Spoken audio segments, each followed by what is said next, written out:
Hello and good evening. My name is Corey Paul Harrison and I'm the Associate Director of Forensics and an instructor of Communication Studies here at the University of Alabama.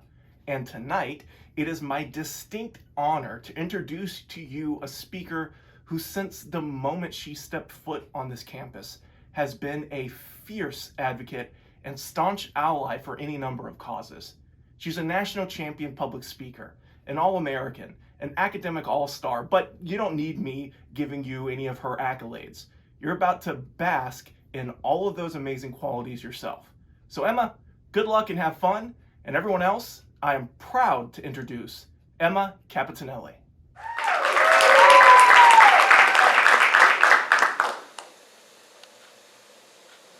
Hopefully that didn't set the standard too high. Hey y'all, my name's Emma Capitanelli. I was supposed to perform with no strings attached, but they didn't want me to do the whole show, so I'll just give a speech instead. Like I said, my name's Emma Capitanelli, and my revolutionary idea is that change doesn't start with silence. But before we get into that, I want to take a second to introduce myself. For those of you that don't know me, that's me. I'm a senior at the university, originally from the great state of Memphis, Tennessee. I'm studying chemical engineering. That's how I feel about chemical engineering. Glitchy.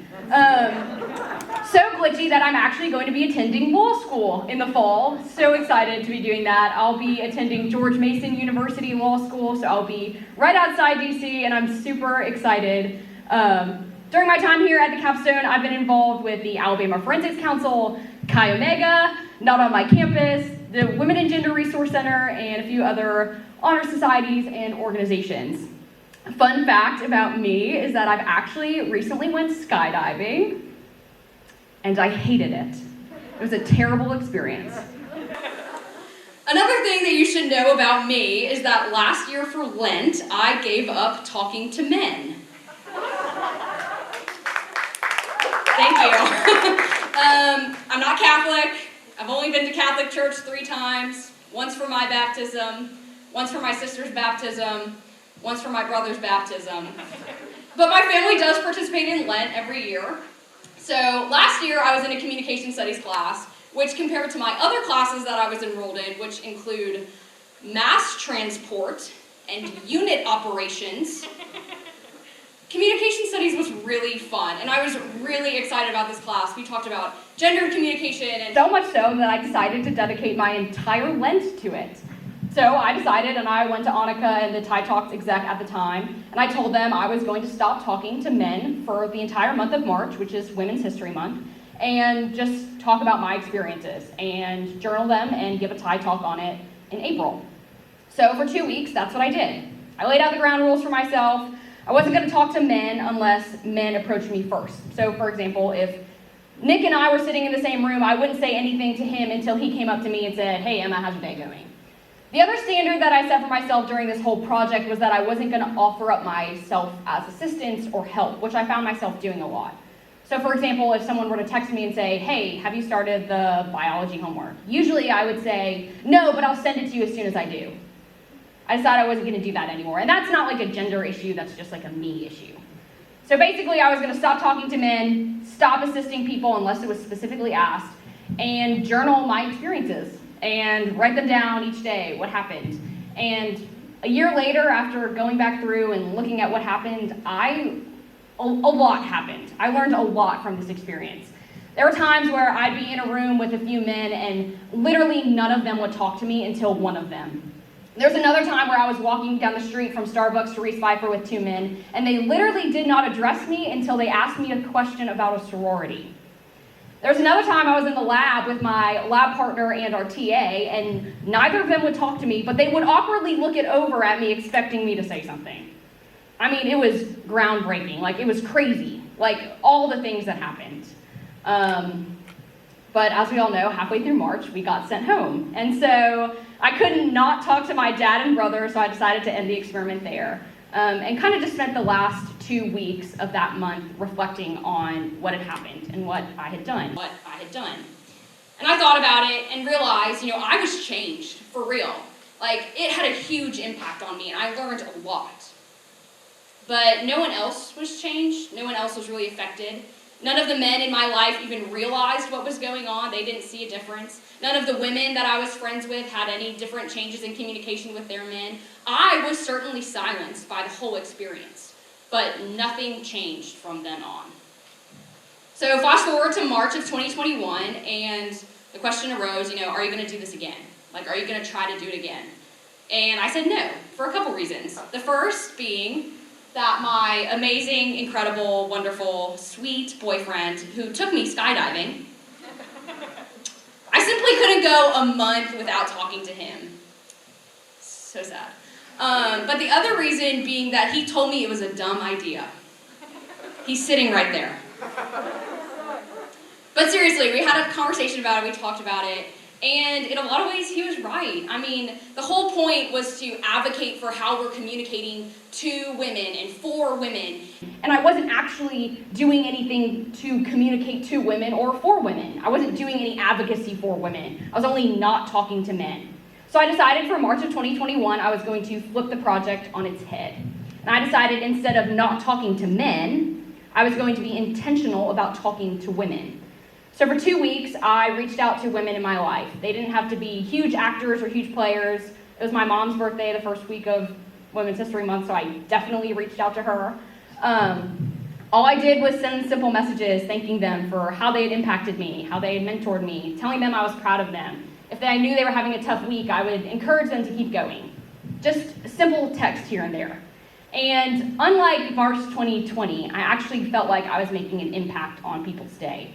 They would text me and say, "This got me through the day. This is what I needed to hear. This made my day." Nothing huge or groundbreaking or revolutionary, but it actually felt like I was doing something to make an impact on people's lives, unlike last year. They would text me and say, "This got me through the day. This is what I needed to hear. This made my day." Nothing huge or groundbreaking or revolutionary, but it actually felt like I was doing something to make an impact on people's lives, unlike last year. And so what these two experiments really forced me to do is ask the question, who are you fighting for? And for me, if you had asked me in March of 2020, Emma, what's the point of this? Who are you fighting for? Why are you doing this? I would have told you, I'm fighting for women. I want people to realize the sexist way that they're talking to women, whether it's intentional or unintentional. I want people to invite women into conversations. I want people to realize that they're not talking to women. And that was true. There was a lot of merit to that. But that actually wasn't what I was doing. I wasn't fighting for women. I was fighting for me. I wanted people to invite me into the conversation. I wanted people to go out of their way to talk to me. It wasn't affecting any other woman but me. And it literally took me speaking up and reaching out to other women to realize that my advocacy was very flawed. And so I want to ask you all the same question. Who are you fighting for? Maybe it's students with disabilities. Maybe it's members of the LGBTQ+ community. Maybe it's like Samantha, it's Big Al. But it doesn't have to be tied to a social group. You could be fighting for your friends, or the Panhellenic community, or your family. Just everyone needs someone that they care about, someone that they want to make their life better, someone that they're fighting for. And you have to know that. How are you fighting for them? And I'm gonna be honest, I don't know the answer. I don't know the answer to this question because I believe that you have to know who in order to know how. Your fight needs to be tailored to the person or people that you're fighting for. For me, I didn't want the men in my life to be quiet. I wanted them to speak up and invite me into the conversation. But they weren't doing that. They weren't fighting for me. Even this year, I don't know the tangible impact that I might have had on someone's day. But I do know that if I hadn't said anything, then there would have been no impact. There would have been no change. So I don't know who you're fighting for, and I'm not going to tell you how to fight for them, but I am going to tell you this. You can't change anything by being silent. Silence is not a mechanism to cause change. Because you need to be able to speak up and do something in order to incite a type of change. And I want to be very clear. I'm not saying that you need to fill every space with your voice, or you need to be loud, or you need to talk over people, or you need to talk for people. Being quiet can be a good mechanism and tool for change. We saw this summer when George Floyd was killed, a lot of Black Lives Matter protests use 9.5 minutes of being quiet to raise awareness about that. And that's a good way to raise awareness and to cause change, being quiet. But being silent is not. There are institutions in this country and in this state, and undoubtedly on this campus, that are intentionally meant to silence people. So if you have the opportunity to speak up, especially when there are people that don't have that opportunity and privilege, you need to do something and say something. At the end of the day, silence breeds complacency. And complacency and change cannot cohabitate. You can't say, I care about you and I value your experience and I want your life to be better, but I'm not going to do anything about it. You can't say, I value you and I'm going to fight for you until the end, but I'm also okay with how your situation is. It's fine for me. That doesn't make any sense. If you truly care about changing something and fighting for someone, you're gonna do something about it, not be silent.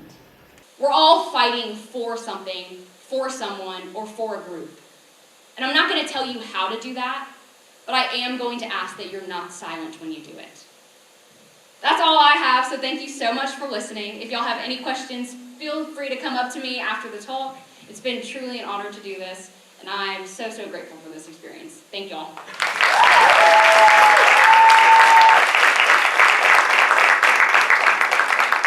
Thank you so much for that, Emma. I think we can all agree that this was an incredible event.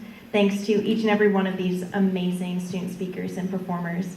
Let's give another round of applause to all of them.